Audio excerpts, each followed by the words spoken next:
or nothing. Just look up your phone's model, see what the quick setting is for video. It was set up. It was set up for emergency purposes, just like that. So there you go. Thank you for that. And like you were saying too, we teach our kids to respect police. Now I see my almost 17-year-old son seeing his mom spoken to by an officer like that, way out of line. And that's why I told the chief C word. Yes. I said, listen, officer, this city that we live in, this is a place where people plant roots. I work my ass off to send my kids to the school that they go to. Okay. Right. People plant roots here. These kids, this is the next generation. And tell me what's going to happen the next time, they get pulled over for a speeding ticket. They're going to be scared of you. You're going to see them as being non-compliant and combative. That's right. And guess that's how we lose children. Yes. That's how we lose our children. Yes. And I'm like, this is just going to be a perpetual issue when it starts. You're supposed to be the leaders of the community. It's not going to get better until we stand up and make it get better, period. We need to do it now. That's right. We're continue to do it. Of change, and we have to make it happen, folks. In every aspect of the government, we have to make these things happen. Children's services, police, all of it. We have to be the one to make the stand to make it happen. We have that right.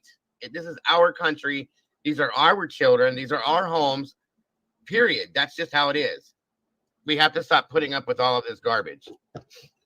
Dagon, before I go, because I don't want to take too much time, so we allow more people to come up to the panel. Well, I want to leave you with two quick things. I got told by not confirmed source, but I need to put that out there. Just the August the 2nd hearing. Yeah. In this case, it's gonna be very telling. Write it down. August the 2nd. I've heard that too. I have had that. It's gonna be very, very telling against the prosecution. Just want to put that out there in the airway so people don't.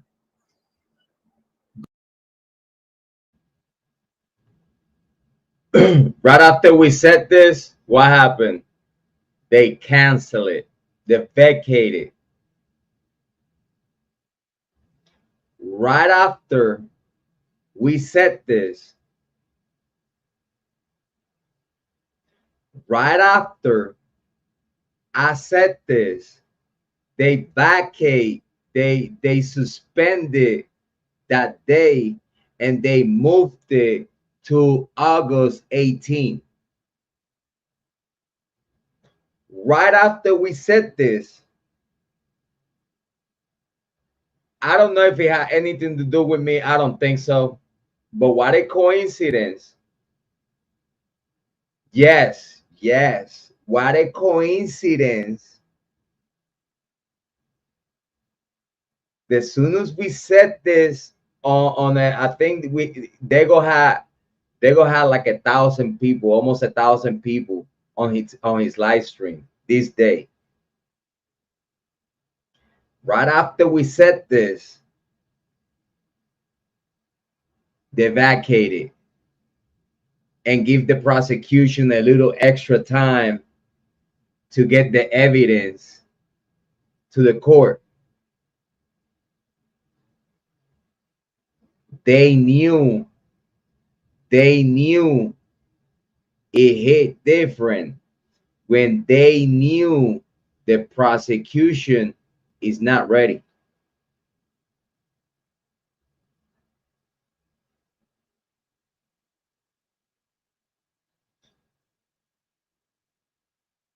And Taylor could request two things.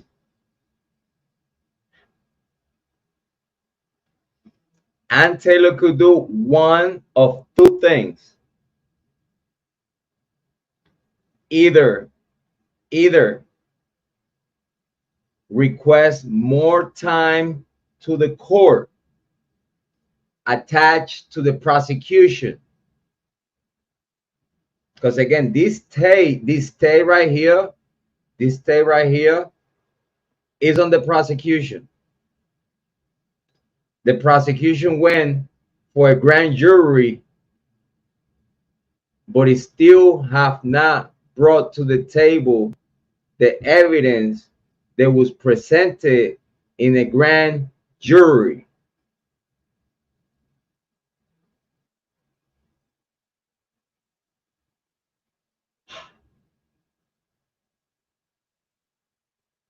They're not ready.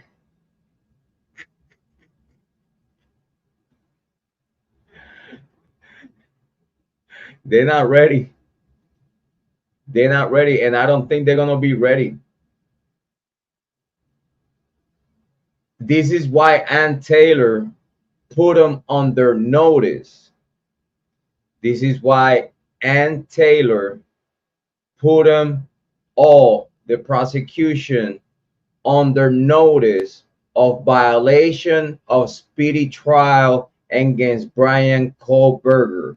They are put on notice. That means that this order to dismiss is heavy. This order to dismiss is heavy. That means if by the 18th, August 18, prosecution not ready, they must dismiss. This is why they put it under notice of violation of a speedy trial. This is why she applied for full dismissal of all charges, grand jury dismissal, squash the grand jury and full dismissal, because prosecution is not compliant.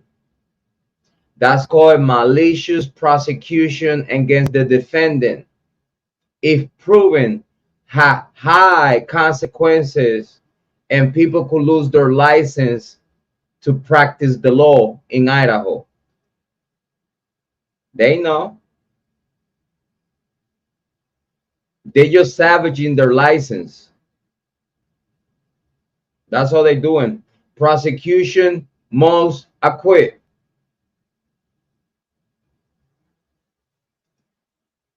If by August 18 they are not ready, Bryan Kohberger is going home.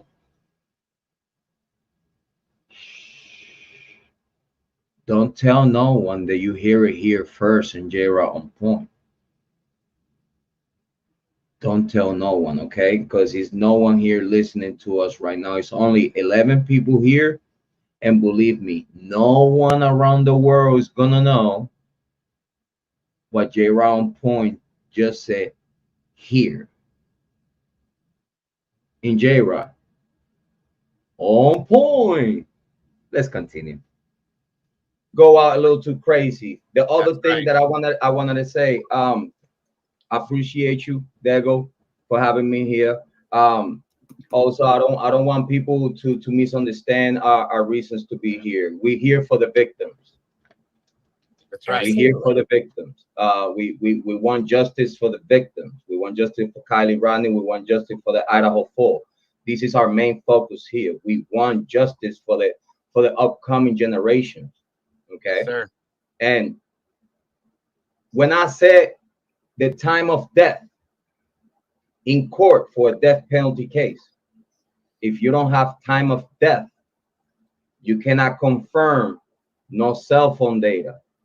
You cannot confirm no narrative from anyone. The eight minutes, we cannot confirm that without a time of death. That's right. It could be an hour. Very clear to the whole community in true crime. If you don't have a time of death, everything that is being said don't mean nothing, because you can prove timeline. You know, you cannot have a timeline out of cell phone activity. Yeah. You cannot have a timeline, a time of death out of cell phone activity. Right. That's a no-go in court. Let's please give a little breath of calm and peace to the community. Mm-hmm. Just